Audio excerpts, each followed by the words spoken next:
음파의 전달에 있어서 가장 중요한 특성 중의 하나인 도플러 효과에 대하여 알아보겠습니다.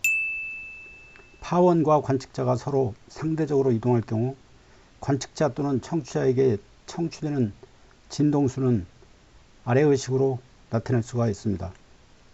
여기서 F0는 음원의 진동수이고 V는 매질 내에서 음속이며 VR과 VS는 각각 사람과 음원의 이동 속도가 되겠습니다. 본 강의에서는 이 공식을 적용하는 방법을 알아보고 이 공식을 혼돈하지 않고 잘 기억할 수 있는 비법을 소개하고자 합니다. 이번 강의를 이해하면 고교 과정이나 대학 과정뿐만 아니라 현업에서 다루는 음파의 전달 효과에 대한 자신감이 한층 더해질 것으로 기대합니다. 파원과 관측자가 서로 상대적으로 이동할 경우 관측자 또는 청취자에게 청취되는 진동수는 아래의 식으로 나타낼 수가 있습니다. 여기서 일단 이 식이 F0와 대문자 V로 구성된다는 것과 사람과 음원의 속력이 위에서 아래로 적용된다는 것을 이해해야 합니다. 따라서 공식을 외울 때는 위에서 아래로 알파벳 순서대로 RS 또는 4자라고 기억하면 매우 편리합니다. 이런 규칙하에서 이 공식을 혼돈하지 않고 잘 기억할 수 있는 비법을 소개하고자 합니다. 일단 RS는 사람과 음원이 움직일 경우에만 각각 분모와 분자에 적용한다는 이야기입니다.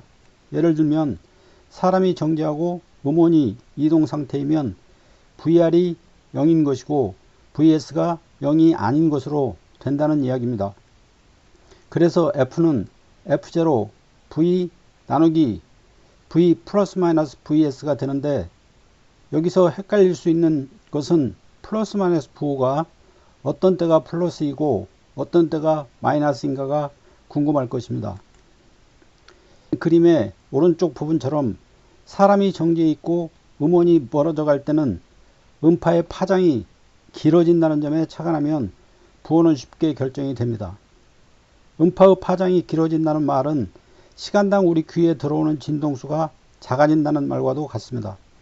그러므로 청취되는 진동수 F가 원래의 진동수 F0보다 작아지려면 매질 속의 음속 V는 일정할 것이므로 VS가 플러스 값을 가져서 그 결과로 분모가 분자보다 커야만 하는 것입니다.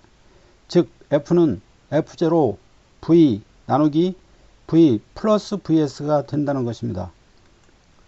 그림의 왼쪽과 같이 사람이 정지하고 있는데 음원이 다가올 때는 음파의 파장이 더 작아집니다.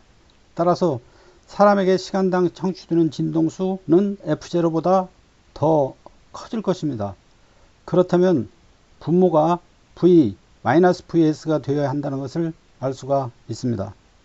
다시 한번 정리를 해보면 맨 위에 있는 식으로 쓰고 움직이는 게 음원이냐 아니면 사람이냐에 따라 분모와 분자에 영이한 값이 들어가게 되고 음원과 사람이 멀어지느냐 가까워지느냐에 따라 파장이 길어지느냐 또는 짧아지느냐를 직관적으로 판단해서 부호를 선택하면 되는 것입니다. 도플러 효과를 완전하게 이해하기 위해서 연습 문제를 몇 개 풀어보도록 하겠습니다. 이 문제는 경찰차가 진동수 320Hz인 경적을 내면서 20m/s 속력으로 멀어진다면 정지해 있는 사람에게 청취되는 진동수가 얼마인가 라는 문제가 되겠습니다. 이 상황은 사람은 정지해 있고 음원이 점점 멀어지므로 진행되는 파장은 길어지게 됩니다. 음원이 움직임으로 VS가 살아있고 시간당 청취되는 진동수는 적어집니다. 따라서 적용하는 식은 이와 같습니다. 기온 15도씨에서 음속 V를 계산을 하면 되는데 약 341m/s이고 주어진 값을 위식에 대입하면 청취되는 진동수 F는 302Hz가 됩니다. 이제는 음원과 관측자가 모두 이동하는 경우에 대하여 문제를 풀어보도록 하겠습니다. 1500Hz의 음원이 멀어지는 방향으로 50m/s 속력으로 이동하는 사람을 향해서 90m/s 속력으로 접근하며 움직인다. 이때 청취되는 진동수를 구하라 하는 문제가 되겠습니다. 여기서는 원래의식에서 분모 분자에 VR과 VS를 모두 적용해야 하는데 부호를 어떻게 선택해야 하는지를 따져야 합니다. 첫째로 사람이 음원에서 멀어진다. 그러므로 분자의 -VR을 택해야 합니다. 둘째로 음원은 사람을 향해서 접근한다. 그러므로 분모의 -VS를 선택해야 합니다. 이를 고려하면 청취되는 진동수는 다음과 같습니다. 주어진 값을 이 식에 대입을 하면은 1750Hz가 나오게 됩니다. 결과적으로 멀어지는 속력보다 접근하는 속력이 더 빠르니까 사람에게 느껴지는 진동수는 더 커진다는 사실을 알 수가 있지만 그 값은 정확한 계산에 의해서만 결정할 수가 있습니다.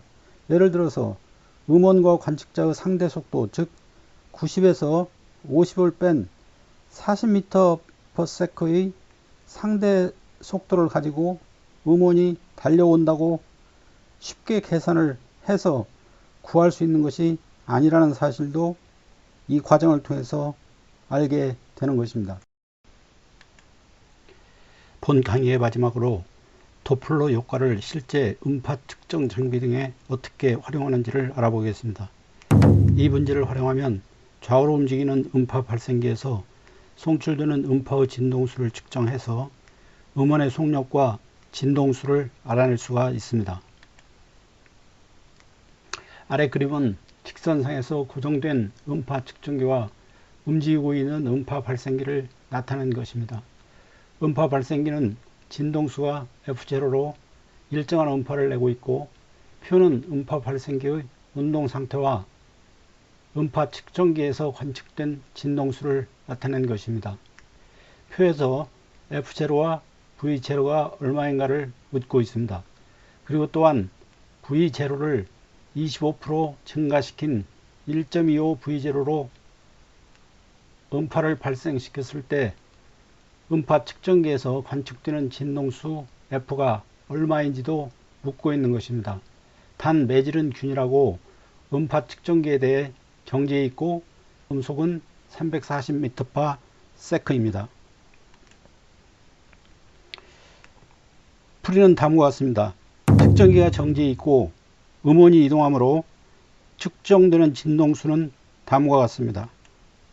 첫 번째 경우를 적용하면 F0와 V0를 미지수로 갖는 식 1이 만들어지고 두 번째 경우는 식 2가 됩니다. 이 두 식을 연립해서 풀면은 음원의 속력은 34m/s가 되고 방사되는 진동수 F0는 99Hz가 된다는 것을 알 수가 있습니다. 이제는 F0와 V0를 알고 있기 때문에 세 번째의 경우, 즉 VS 대신에 V0의 25%가 증가된 42.5m/s를 대입을 해주면 진동수는 113Hz임을 알 수가 있습니다. 즉 다가오는 음원이므로 음파 측정기에서 측정되는 진동수가 원래의 진동수보다도 커짐을 알 수가 있습니다. 음파 전달에 있어서 가장 중요한 특성 중의 하나인 도플러 효과에 대하여 알아보았습니다. 파원과 관측자가 서로 상대적으로 이동할 경우 관측자 또는 청취자에게 청취되는 진동수는 다음과 같은 식으로 나타낼 수가 있습니다. 여기서 F0는 음원의 진동수이고 대문자 V는 매질 내에서 음파의 속력이며 VR과 VS는 각각 사람과 음원의 이동 속력이 되겠습니다. 이 공식을 기억하는 비법으로서 첫째, RS는 사람과 음원이 움직일 경우에만 각각 해당 분모와 분자에 적용합니다. 둘째로 RS의 플러스 마이너스 부호는 사람과 음원의 이동 방향에 따라 파장이 길어지고 짧아짐을 따져서 선택을 합니다. 이상으로 강의를 마치겠습니다.